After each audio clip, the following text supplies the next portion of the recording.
Hello दोस्तों, नमस्ते। वही कक्षा 12, वही अभिनव सरोवा, वही हिंदी अनिवार्य और वही कवि परिचय 21 बोर्ड परीक्षा के प्रश्न पत्र का 21वां प्रश्न, जिसमें कि एक कवि और एक लेखक दोनों में से किसी एक का जीवन और रचना परिचय हमें वहां प्रस्तुत करना है। इस वीडियो से पहले हम बिहारी पर, उससे पहले रहीम पर और उनसे पहले सूरदास पर बात कर चुके हैं। यह हमारे पड़ाव का चौथा कदम है और इसके पश्चात हमें सिर्फ एक और शमशेर बहादुर सिंह के बारे में जानकारी लेनी है। यहाँ हमने एक पैराग्राफ की तरह से न लिखकर बिंदुवार लिखा है ताकि हम कम से कम शब्दों में और अधिक से अधिक बातें कह सकें। देखिए, कवि का नाम है भूषण। किस काल के कवि थे? रीति काल के कवि है। जन्म इनका होता है 1613 ईस्वी में और मृत्यु इनकी होती है 1715 ईस्वी में। इनका जन्म तिकवापुर गांव में होता है। कहाँ होता है? तिकवापुर गांव में। और तिकवापुर गांव कानपुर जिले में है। क्योंकि कानपुर एक बहुत ही प्रसिद्ध स्थल है, इसलिए हमें उत्तर प्रदेश के नाम का उल्लेख करने की कोई आवश्यकता भी नहीं है। मूल नाम इनका घनश्याम था। इनका मूल नाम क्या था? घनश्याम। जिस प्रकार से प्रेमचंद का मूल नाम धनपत राय, जैनेन्द्र कुमार का मूल नाम आनंदीलाल, राहुल शंकर इनका, केदार पांडे, हजारी प्रसाद द्विवेदी का बैजनाथ मिश्र, इस प्रकार से इनका भी मूल नाम जो है वह घनश्याम था। और इनके पिताजी का नाम रत्नाकर त्रिपाठी था। भूषण के पिताश्री का नाम क्या था?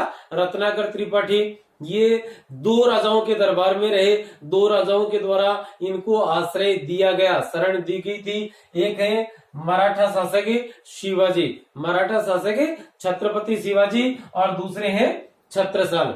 इनके द्वारा कुल मिलाकर दोनों राजाओं के दरबार में रहते हुए 5 अलग अलग ग्रंथों की रचना की गई थी। 5 ग्रंथों में कौन कौन से हैं? एक तो शिवाजी पर लिखा हुआ, 2 शिवाजी पर 2 लिखे इन्होंने। एक तो है शिवराज भूषण और दूसरा है शिवा बावनी। एक पहला ग्रंथ है शिवराज भूषण, दूसरा है शिवा बावनी। दोनों में ही छत्रपति शिवाजी की शासन व्यवस्था और उनकी वीरता का उल्लेख किया गया है। तो शिवराज भूषण इनकी सबसे प्रसिद्ध रचना है। इनकी कीर्ति, इनके यश और इनकी प्रसिद्धि का जो कारण है या जो वजह है वह शिवराज भूषण नामक रचना ही मानी जाती है। उसके बाद इनकी रचना है शिवा बावनी। उसके बाद में छत्रसाल राजा के दरबार में रहे तो छत्रसाल दशक, और 2 स्वयं के नाम से इन्होंने लिखी है, भूषण हजारा और भूषण उल्लास।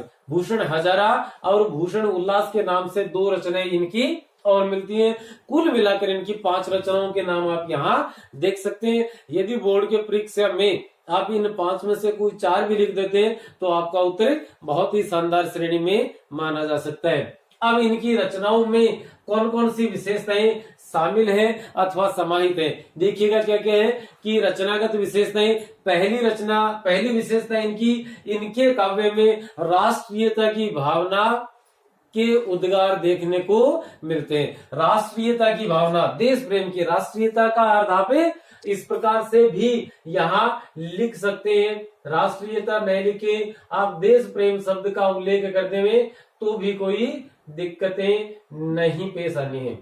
तो राष्ट्रीयता अथवा देश प्रेम की भावना है। उसके पश्चात वीर रस की प्रधानता है। इनके काव्य में वीर रस की प्रधानता है। और आप देखें हमारे पाठ्यक्रम में जो 5 कवि थे कि साजी चतुरंग सेन अंग में उमंग धारी सरजा शिवाजी जंग जीतन चलते है भूषण भनत नाद विहद नगरन के भूषण भनत नाद विहद नगरन की। इस प्रकार से इनकी रचनाएं जो है वो वीर रस और ओज गुण से भरपूर है। इनके काव्य में ओज गुण की जो छटा है वो वास्तव में देखते ही बनती है, लेकिन कहीं ना कहीं इस वीर रस और ओज गुण के चक्कर में इन्होंने अतिशयोक्तिपूर्ण वर्णन कर दिया है कि एल फैल खेल फैल खेल कम गेल गेले गजन के ठेल फैल सैल उछलते हैं कि एल फैल खेल फैल खेल कम गेल गेल कि इन शिवाजी की जो सेना जाती है युद्ध के लिए कूच कर रही है, प्रस्थान कर रही है उस समय, और इतनी अफरा तफरी, इतना अस्त व्यस्त माहौल हो जाता है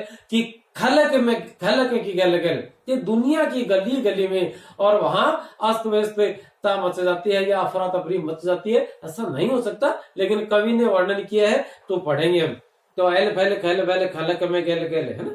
तो उस प्रकार से बहुत ही अतिशयोक्तिपूर्ण वर्णन भी हमें और यहाँ पर प्राप्त होता है। विशेष तथ्य, एक छोटा सा हेडिंग और लगाकर, एक पॉइंट, एक बिंदु और लगाकर, और आप लिख सकते हैं कि भूषण रीति काल के कवि थे। भूषण कौन से काल के कवि है? रीति काल के कवि है। और रीति काल की प्रमुख प्रवृत्तियों के बारे में यदि हम बात करें तो उस समय का जो साहित्य है वो अधिकांश साहित्य श्रृंगार रस में लिखा गया था। प्रकृति चित्रण उनमें ज्यादा है और उनमें दरबारी साहित्य वह बनकर रह गया था, क्योंकि इस साहित्य को भी आप दरबारी साहित्य की श्रेणी में रख सकते हैं, लेकिन ये कम से कम श्रृंगार प्रधान रचना नहीं है।